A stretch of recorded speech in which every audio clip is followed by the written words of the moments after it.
नमस्कार, मी अमन दळवी, आराध्य अमन दळवी यूट्यूब चॅनलमध्ये तुमचं पुन्हा एकदा स्वागत आहे. गणेशोत्सव सुरू आहे. गणेशोत्सवाची धामधूम सुरू आहे. आपल्या गौराई आलेल्या आहेत आणि आज एक विशेष घरी आपण आलेलो आहे, कारण की या घराचं आणि माझं बालपणाचं नातं आहे, रक्ताचं नातं आहे. खामकरांचं घर. मी पाठी नाव पाहतात सुनंदा खामकर आणि परिवार. आता ही सुनंदा कोण? सुनंदा म्हणजे माझी आजी, माझ्या बाबांची मामी. माझी आजी रुक्मिणी दळवी म्हणजे ती पहिली खामकरांची होती. लग्नानंतर ती दळवी झाली. तिचं हे माहेर. आणि आजी जाऊन आता एक साधारणतः 10 वर्ष झाली. साधारणतः म्हणजे ह्या गोष्टीला एक 100-1 वर्षांचा इतिहास जरी असला तरी ती नाती आम्ही जगतोय आणि फुलवतोय. तर हीच नाती भरण्यासाठी आज आम्ही खामकरांच्या घरी आलेलो आहे. खामकरांचं घर नव्हे, हे आमचंच घर, दळव्यांचंच घर. आणि इथे एकत्र नाती फुलतात, बहरतात आणि गणेशोत्सवात ह्या सर्वांना बहर येतो. तेच तुमच्या बरोबर शेअर करणार आहोत. माझे चारही काका या ठिकाणी, प्रवीण, विनोद, प्रमोद आणि चाचू, अर्थातच आपल्या सर्वांचा लाडका सचिन खामकर, हे सर्व या ठिकाणी आहेत. त्यांचं संपूर्ण कुटुंब आहे, नातू आहेत, त्यांची मुलं आहेत. या सगळ्या गोष्टी आपण आता पाहणार आहोत, त्यांच्याशी बोलणार आहोत आणि श्री गणरायाचं आणि गौराईचं दर्शन घेणार आहोत. तर हा ब्लॉग पूर्ण पहा आणि आराध्य अमन दळवी यूट्यूब चॅनलला लाईक, शेअर आणि सबस्क्राईब करा. धन्यवाद.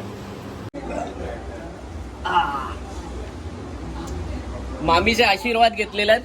खरं म्हणजे ती माझी आजी, पण मी तिला नेहमी मामीच म्हणतो. मी मगाशीच उल्लेख केला तुम्हाला. सुनंदा खामकर आणि परिवार या संपूर्ण वटवृक्षाची जी किल्ली आहे, जी की आहे आणि ह्या सर्वांचं मेट जिने बांधून ठेवलेली आहे, ही आमची मामी, लाडकी मामी, लोभसवाणी मामी, प्रेमळ मामी. आणि कुठेही कसंही असलो तरी पण एक आंतरिक ओढ असते इथे. या सर्वांना भेटीची असतेच, पण या स्त्रीला, या बाईला भेटण्याची एक वेगळी ओढ असते, कारण की ही वडिलांपासूनची नातं आहे. माझे वडील अर्थातच कैलासवासी चंद्रकांत दळवी. सगळ्यात तिचा आवडता भाचा कोण म्हणत असेल तर ती होतं. आणि त्यानंतर कोण आवडतं आहे तर मी आहे. हे काय मला वेगळं सांगायला नको. तरी मामीचं आपण स्वागत करूया. आणि तिच्या पाठोपाठ आहेत या कुटुंबाचे सर्वात ज्येष्ठ श्रीयुत प्रमोद खामकर आणि कुटुंबीय ह्या ठिकाणी उपस्थित आहेत. मी त्यांचं स्वागत करतो. प्रमोद भाईंना या ठिकाणी विचारतो की भाई, या गणपतीबद्दल आणि या गौराईबद्दल तुम्ही काय नेमकं सांगाल, कारण की तुम्ही त्याची पूजा अर्चना इतकी सुंदर करता आणि ती प्रेक्षकांना सांगा काय असेल आणि कोणत्या प्रकारे पूजा असते.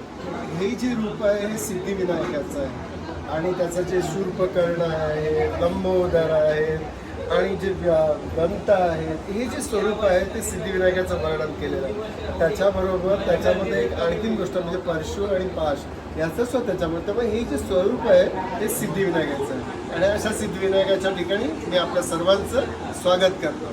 Thank you very much. आपल्या मागे नवश आहे या कुटुंबाची पुढची पिढी.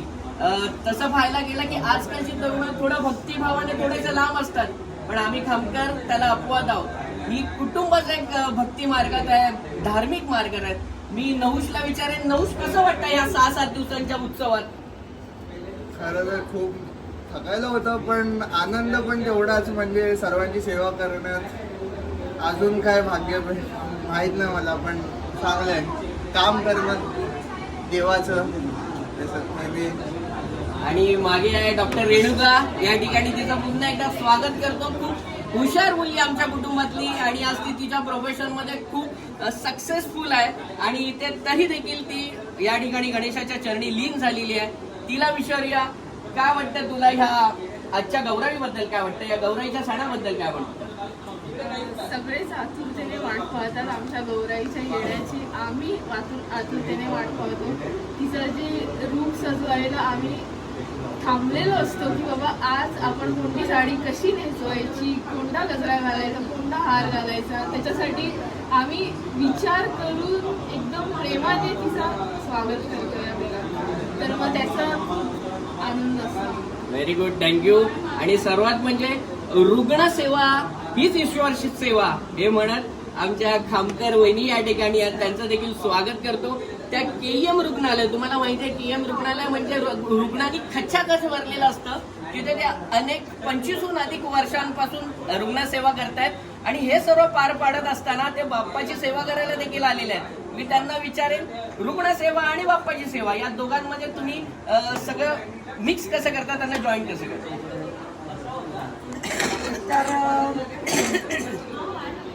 म्हणजे देवाने जे आपल्याला एक प्रोफेशनमध्ये टाकलेलं आहे ती आपण चांगल्या प्रकारे सेवा केली तर तीच बाप्पाची सेवा होईल असं मला वाटतं आणि ती मी चोखपणे करते आहे. धन्यवाद. धन्यवाद. तुमच्या प्रोफेशनसाठी खूप खूप शुभेच्छा. तुमच्या कुटुंबाला शुभेच्छा देतो. आणि या बाजूला आहेत आता आमचे प्रवीण काका, कुठे गेल्या त्या पण आहेत, आणि वेदांत कुठे आहे, आणि भाऊ आमचा या कुटुंबाचा पिलर भाऊ आहेत, काकी आहेत आणि वेदांत आहे. आणि देवा कुठे आहे माझा? येस येस, देवाची स्पेशल एंट्री आहे. देवासाठी कॅमेरा मी विनंती करतो तिकडे फिरवा. येस येस, आणि देवा देखील आलेला आहे. या ठिकाणी आपले आलेले आहेत, त्यांना आपण विचारतो. पहिलं प्रवीण काकांपासून सुरुवात करू आपण. प्रवीण काका, तुम्ही इतक्या वर्ष समाजकारणात आहात, राजकारणात आहात, तरी देखील हे गणपतीचे दिवस आहेत ते तुम्ही कुटुंबामध्ये अटॅच असता. कुठेही तुम्हाला बाहेर जाताना थोडं विचार करावा लागतं, कारण की इतकी माणसं तुम्ही जोडलेली आहेत. तर गणेशोत्सव तुमच्यासाठी काय आहे? गणेशोत्सव माझ्यासाठी एक आनंदाचा सोहळा आहे. या निमित्ताने माझ्या सर्व कुटुंबातले चुलत आवाज सगळे कुटुंब भेटतात आणि हा सण मी वर्षभर जपून ठेवतो. अतिशय आनंदाने आमचे कुटुंब याला समोर जातात आणि ज्या दिवशी सर्व कुटुंब येतं त्याच्यासारखा आनंदाचा क्षण माझ्यासाठी नसतो. मी शुभेच्छा देतो तुमच्या YouTube चॅनलला आणि सर्वांना. धन्यवाद. धन्यवाद. काकींची पण बाईट आम्ही नक्कीच घेणार आहोत. त्या देखील नाही ना, त्या बोलतात आम्हाला माहिती आहे. तर आजचा जो स्वयंपाकाचा होता तो प्रश्न तुम्हाला विचारतो. आजची स्वीट डिश काय होती आणि ती कशी बनली गेली? तांदळाची खीर. अरे वा, तांदळाची खीर, आपली कोकणी पद्धतीची तांदळाची खीर. सुंदर, म्हणजे असं सुंदर अशी डिश त्यांनी आजच्या स्पेशल दिवशी बनवलेली आहे. आणि पुन्हा एकदा एक नवीन पिढी, खास म्हणजे त्याची बाईक वडाळ्याला आज बंद पडली, पण YouTube असा या ठिकाणी ब्लॉग होतोय, त्यासाठी तो त्या ठिकाणाहून आला आणि इथे आलेला आहे.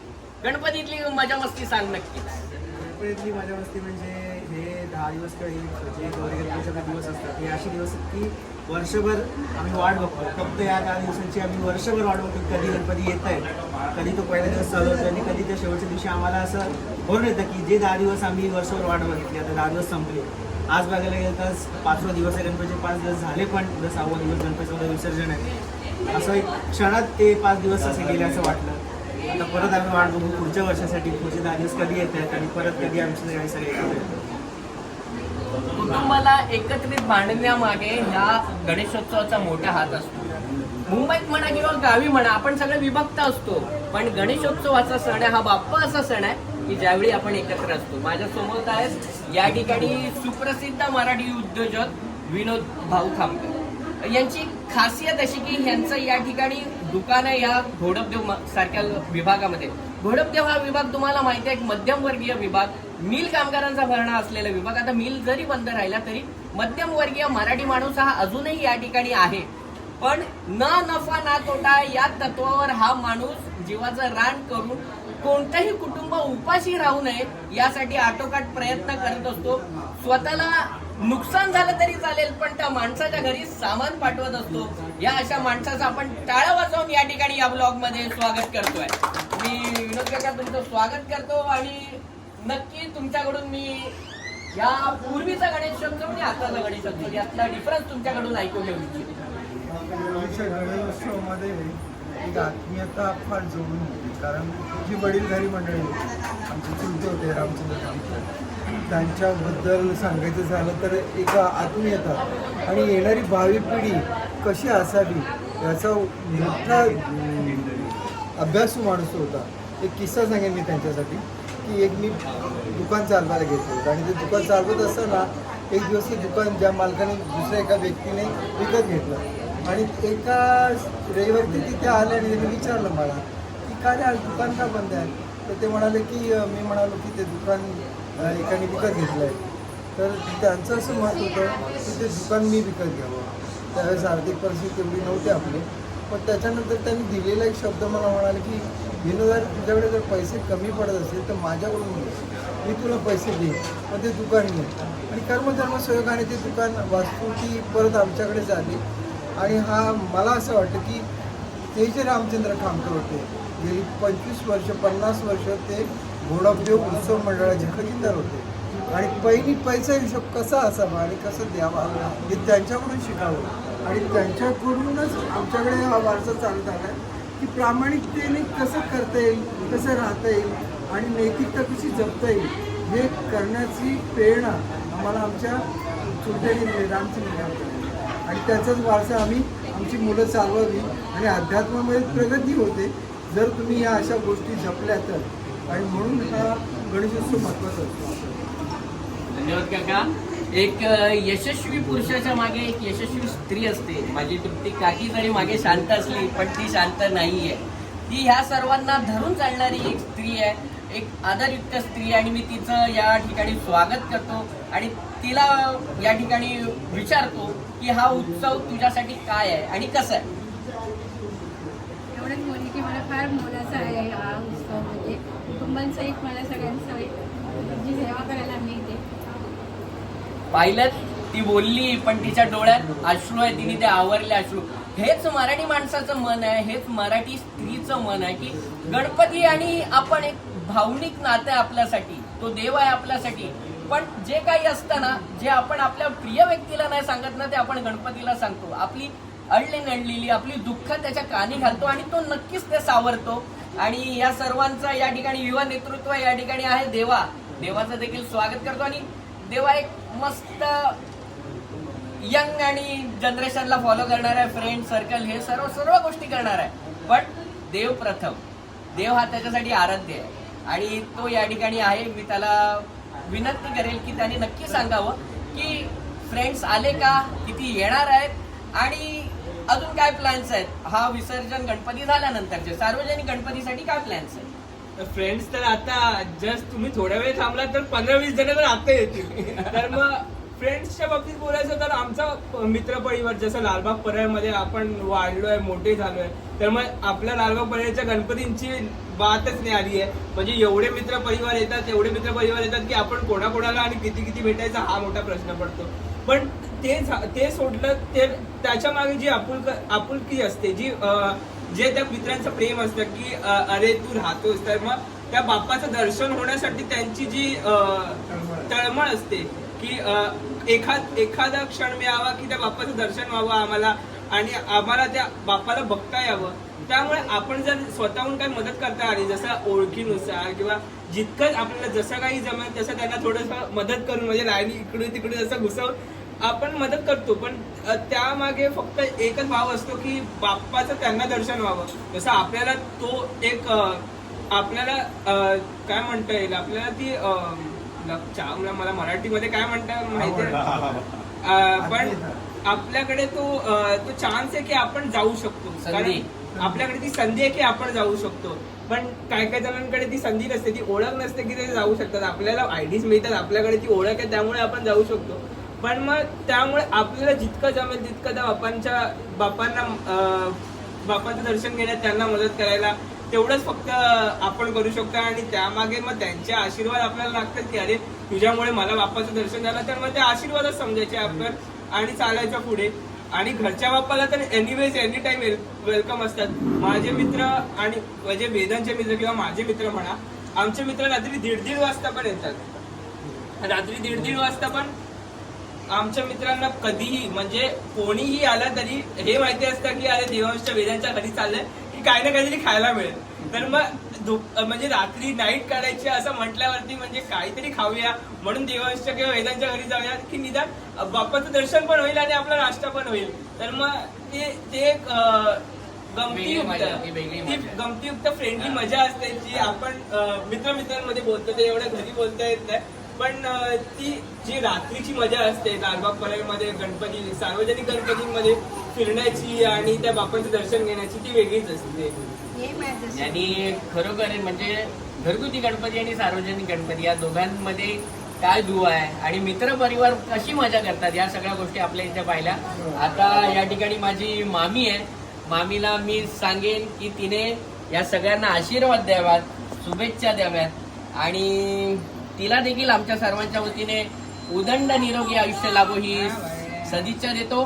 आणि तिची सेंचुरी पाहण्याचं भाग्य आम्हाला लाभो ही या गणरायाचरणी प्रार्थना करतो. मामी सगळ्यांना शुभेच्छा दे, आशीर्वाद दे. आशीर्वाद देतो पण मला नाही नाही नाही नाही, तुझी 100रीला आम्हाला पाहिजेच. आणि ती मला सगळे जिकडे इकडे माझे आहेत ना, हा माझे नंतर म्हणायचे माझा भाऊ गरीब जरा असला तर पण माझं मालक चांगलं आहे, माझी भाची चांगलं आहे, प्रेमाने येईल मी यांच्याकडे आणि येऊन राहायचीच. आणि मला दुसरी दिवशी तुझ्या असे शब्द आठवले आणि मला एवढी भाकरी पाठवली आणि मला अक्षरशः रडायला आलं. ती भाकरी नाही दिली आणि ती इतक्यातच तो सुया आला, अक्षय आला. त्या अक्षयच्या बायकोला भाकरी आणि भाजी मी बांधून दिली. का तिला दिली की तुझ्या पोटात जाईल असं तिच्या पोटात जायला शिवाय व्यक्ती होती. म्हटलं बरं झालं रडले मी त्या दिवशी.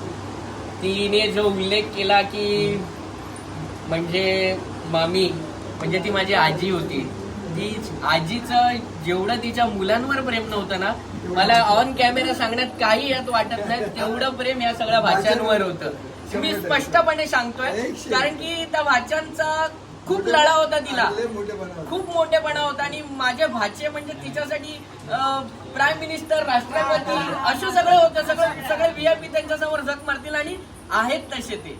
आणि आता तिने उल्लेख केला की ऋषीची भाजी, ती आईला एक भाकरी म्हणजे माझ्या आईला एक भाकरी आणि ती पाठवायची. आज ती गावी आहे, पण त्यावेळी अक्षय आला, आमची श्रेया आली आणि तिच्या रूपाने म्हणजे आईची आठवण काढली आणि ते आले, म्हणजे तिच्या रूपाने ती त्यांच्यापर्यंत गेली आणि ती तिला पोचली. हे खूप आहे. हे सहजासहजी नसतं, ही नाळ असते, हे रक्त असतं आणि हे रक्तच रक्ताला या ठिकाणी वाव देतं. मी खरंच सर्वांचा आभारी आहे की हा सर्व कुटुंब मला या ठिकाणी मिळालं, त्यांच्याबरोबर बातचीत करायला मिळाली आणि हे सर्व क्षण तुमच्यापर्यंत मला पोचवायला मिळाले. मी सर्वांचे आभार व्यक्त करतो. आणि खामकरांचा गणपती, खरं खामकरांचं मूळ गाव हे आरगाव आहे, पण मुंबईत हा गणपती शतकाहून अधिक काळापासून या ठिकाणी स्थापित आहे आणि अजूनही तो शतकाहून अधिक काळ या ठिकाणीच असणार आहे. या बाप्पाचे सर्वांना खूप सारे प्रेम, खूप सारे आशीर्वाद घेऊया आणि हा व्लॉग इथे एंड करूया. बोला गणपती बाप्पा, मंगल मूर्ती, कामकरांच्या राजाचा पुढच्या वर्षी. धन्यवाद.